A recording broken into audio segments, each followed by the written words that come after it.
Assalamualaikum warahmatullahi wabarakatuh. Jumpa lagi dengan saya, Ibu Ira Kurniati, dalam pelajaran atau materi akuntansi untuk kelas 12 semester 1 SMA atau MA. Pada pembahasan kita kali ini, kita akan membahas tentang laporan keuangan berdasarkan persamaan dasar akuntansi. Silakan menyimak ya.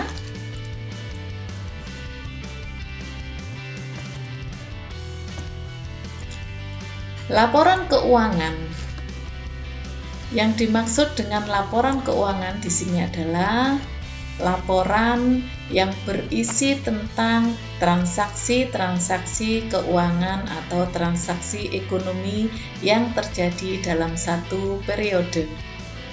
Adapun jenis laporan keuangan antara lain yang pertama yaitu laporan laba rugi. Artinya laporan yang berisi ikhtisar pendapatan dan beban. Jadi pada laporan laba rugi adalah laporan yang menunjukkan selisih pendapatan dan beban. Yang kedua, laporan perubahan modal, yaitu laporan yang menyajikan informasi mengenai perubahan ekuitas atau modal sebagai akibat operasi perusahaan selama satu periode akuntansi. Yang ketiga, neraca, yaitu laporan keuangan yang disusun secara sistematik yang menunjukkan posisi aset atau harta, liabilities atau utang, dan ekuitas atau modal suatu perusahaan. Dan yang keempat adalah laporan arus kas, di mana laporan penerimaan dan pengeluaran kas dari kesatuan usaha suatu periode tertentu. Bentuk tabel laporan keuangan yang perlu kita bahas yang pertama adalah laporan laba rugi. Dari tabel ini, yang pertama kali yang harus kita isi adalah identitas usaha. Di sini, berdasarkan persamaan dasar akuntansi yang sudah kita bahas pada pertemuan sebelumnya adalah bengkel sejahtera. Yang kedua, tentang laporan keuangan. Di sini yang kita laporkan adalah laporan laba rugi. Kemudian baris ketiga adalah periode akuntansi. Di sini misalnya per 31 Januari 2020. Kemudian catatan mata uang di sini dalam rupiah. Kemudian kita tulis akunnya. Karena tadi berdasarkan pengertian laporan laba rugi adalah selisih pendapatan dan beban, maka pada yang pertama kali kita tulis akun yang pertama adalah akun pendapatan senilai sekian rupiah. Ya. Kemudian yang kedua adalah akun beban. Misal ada beban gaji, beban listrik, atau beban yang lainnya. Dengan nilai nominal kita tandai dengan huruf XX sekian, menunjukkan nominal dalam bentuk rupiah. Kemudian total beban kita letakkan di sini, sehingga untuk mengetahui laba bersih usaha itu diperoleh dari pendapatan dikurangi beban, sehingga diperoleh laba bersih usaha. Berikutnya, laporan perubahan modal atau ekuitas.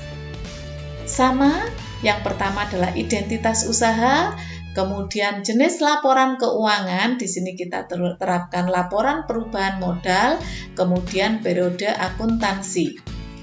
Di sini juga sama dalam nilai nominal mata uang, yaitu dalam bentuk rupiah.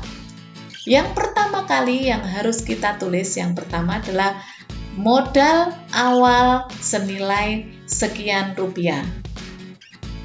Kemudian laba bersih yang kita ambil dari laba bersih pada laporan laba rugi sebelumnya, kemudian price sekian, itu secara otomatis akan mengurangi laba bersih, sehingga terjadi penambahan atau pengurangan modal.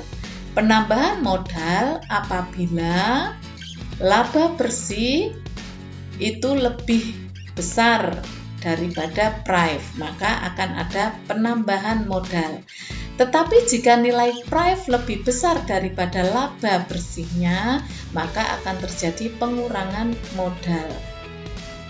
Sehingga modal awal ditambahkan dengan penambahan modal, maka sama dengan modal akhir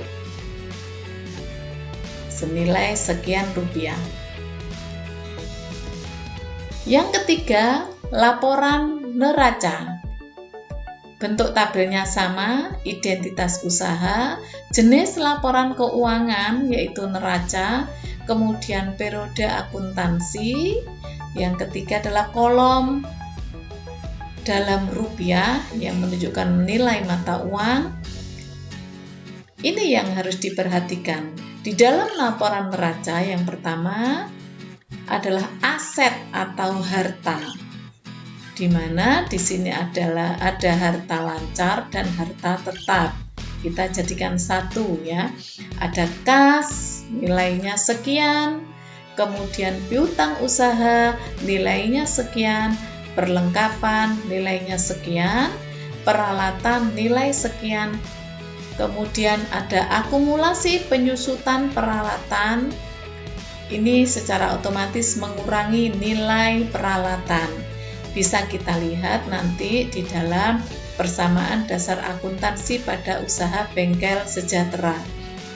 Sehingga harga buku peralatan nilainya sekian yang akan menambah seluruh jumlah harta, sehingga total aset adalah sejumlah sekian. Kemudian di dalam pasifa terdiri dari liabilitas dan ekuitas. Liabilitas adalah utang dan ekuitas adalah modal. Liabilitas ada utang usaha nilainya sekian. Kemudian ekuitas yang terdiri dari modal usaha nilainya sekian, sehingga utang ditambahkan modal menunjukkan total liabilitas atau utang dan ekuitas atau modal sejumlah sekian. Dan nilai aset atau aktiva itu harus sama dengan nilai pasifa, atau nilai harta total aset harus sama nilainya dengan total liabilitas dan ekuitas. Sehingga laporan neraca dikatakan balance atau seimbang dan bisa diterima sebagai laporan keuangan. Laporan keuangan yang terakhir yaitu laporan arus kas.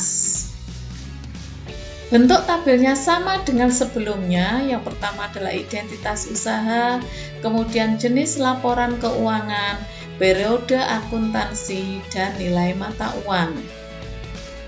Di dalam laporan arus kas yang harus kita laporkan, yang pertama adalah arus kas dari aktivitas usaha. Apa saja itu? Yang pertama adalah penerimaan kas. Bisa kita lihat dalam persamaan akuntansi. Kemudian pembayaran atau biaya-biaya yang secara otomatis akan mengurangi penerimaan kas, sehingga total arus kas dari aktivitas usaha bisa dilihat di dalam tanda jumlah ini ya, XX ini. Yang kedua, arus kas dari investasi. Diperoleh dari mana? Dari hasil pembelian peralatan yang secara otomatis akan mengurangi dari arus kas sebelumnya. Kemudian yang ketiga, arus kas dari aktivitas keuangan. Diperoleh dari investasi ekuitas atau modal sekian rupiah. Kemudian penambahan ekuitas atau utang bank sekian rupiah. Kemudian dikurangi prive senilai sekian rupiah sehingga diperoleh hasil dari arus kas kegiatan aktivitas keuangan dinilai atau sekian rupiah, diperoleh kenaikan arus kas bersih sekian tanda XX dalam bentuk rupiah. Demikian laporan keuangan persamaan dasar akuntansi yang bisa saya jelaskan. Kurang lebihnya saya mohon maaf. Wassalamualaikum warahmatullahi wabarakatuh.